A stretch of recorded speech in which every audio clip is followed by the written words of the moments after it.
Brought to you by TechnoSpark 20 series smartphones.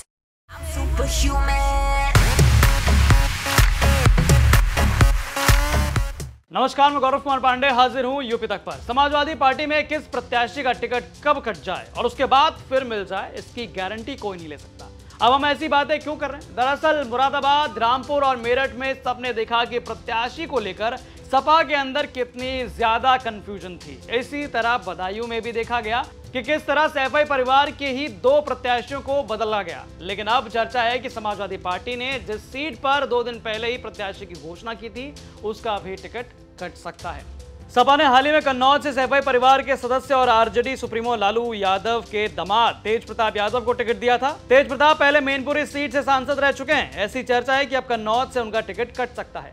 कहा जा रहा है कि सपा अध्यक्ष अखिलेश यादव खुद इस सीट से चुनाव लड़ सकते हैं। ये भी कहा जा रहा है कि सपा इसलिए इतने उम्मीदवार बदल रही है क्योंकि अखिलेश किसी भी सीट पर कोई कसर नहीं छोड़ना चाहते हैं। जिस प्रत्याशी को लेकर स्थानीय संगठन में जरा भी विरोध होता नजर आता है तो वो प्रत्याशी बदल देते हैं, या फिर अगर उन्हें लगता है कि प्रत्याशी जातीय समीकरण में फिट नहीं बैठ रहा है तो भी उसका टिकट काट दिया जा रहा है। तो आइए जानते हैं इससे पहले सपा ने किन किन सीटों पर अपने प्रत्याशियों को बदला है। तो सबसे पहला इसमें है गौतम बुद्ध नगर। जी हां, सपा ने गौतम बुद्ध नगर में डॉक्टर महेंद्र नागर को अपना उम्मीदवार घोषित कर दिया था, लेकिन बाद में उनकी जगह राहुल अवाना को टिकट दे दिया। इसके बाद फिर उलटफेर करते हुए डॉक्टर महेंद्र नागर को प्रत्याशी घोषित कर दिया, जिसके बाद गौतम बुद्ध नगर की लड़ाई डॉक्टर बनाम डॉक्टर हो गई, क्योंकि यहां से बीजेपी प्रत्याशी के रूप में वर्तमान सांसद डॉक्टर महेश शर्मा को उतारा गया है। इसके बाद दूसरी सीट है मुरादाबाद।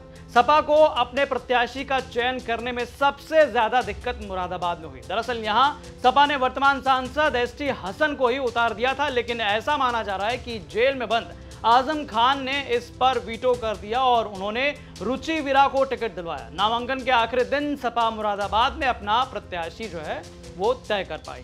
इसके बाद तीसरी सीट है रामपुर। जी हां, मुरादाबाद की तरह ही प्रत्याशी को लेकर सपा की स्थिति रामपुर में थी। फाइनली अखिलेश ने यहां पर दिल्ली की पार्लियामेंट्री स्ट्रीट जामा मस्जिद के इमाम मौलाना मोहिबुल्लाह नदवी को अपना प्रत्याशी घोषित किया। इससे पहले आजम खान के करीबी और लोकसभा उपचुनाव में प्रत्याशी रहे आसिम रजा ने भी अपना नामांकन दाखिल कर दिया था। अब आइए चौथी सीट पर। तो चौथी सीट है मेरठ की।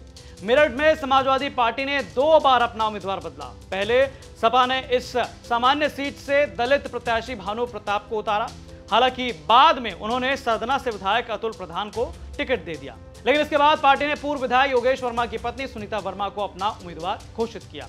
अब आइए अगली सीट पर, बदायूं। यही नहीं, गढ़ माने जाने वाली बदायूं सीट पर समाजवादी पार्टी ने अपने उम्मीदवार बदले हैं। दरअसल सपा ने पहले यहां से पूर्व सांसद और सैफई परिवार के सदस्य धर्मेंद्र यादव को टिकट दिया। उसके बाद उनकी जगह शिवपाल सिंह यादव चाचा को जो है मैदान में उतार दिया। हालांकि बाद में शिवपाल ने अपने बेटे आदित्य यादव को यहां से प्रत्याशी बनवा ही दिया।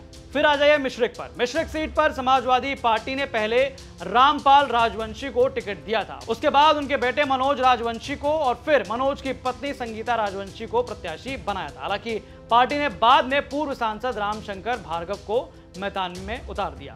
इसके बाद आइए अगली सीट बागपत पर। समाजवादी पार्टी ने जयंत चौधरी के गढ़, बागपत और बिजनौर में भी अपने उम्मीदवार बदले हैं।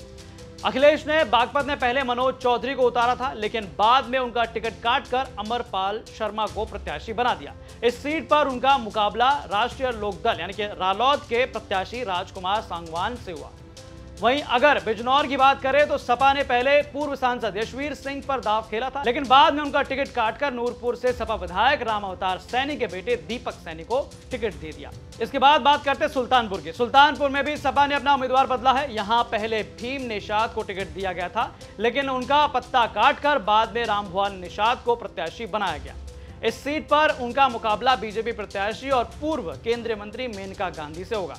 इसके बाद आइए चर्चा करते हैं संभल की। समाजवादी पार्टी ने संभल में अपने सांसद शफीकुर रहमान बर्क को फिर से मैदान में उतारा था, लेकिन उनका निधन हो गया। उसके बाद सपा ने शफीकुर रहमान के पोते और कुंदरकी से वर्तमान विधायक जियाउर रहमान बर्क को टिकट दिया, यानी कि अब उनके पोते जो है यहाँ पर कैंडिडेट हैं। तो कुछ इस तरह से जो है समाजवादी पार्टी ने अपने प्रत्याशियों में खूब उलटफेर किया, जिसको लेकर काफी जो है जनता में बातचीत चली कि भैया ये टिकट को लेकर काफी कंफ्यूज है। हालांकि आपको क्या लगता है हमें कमेंट करके जरूर बताएं। बाकी तमाम खबरों के लिए आप देखते रहें यूपी तक। धन्यवाद।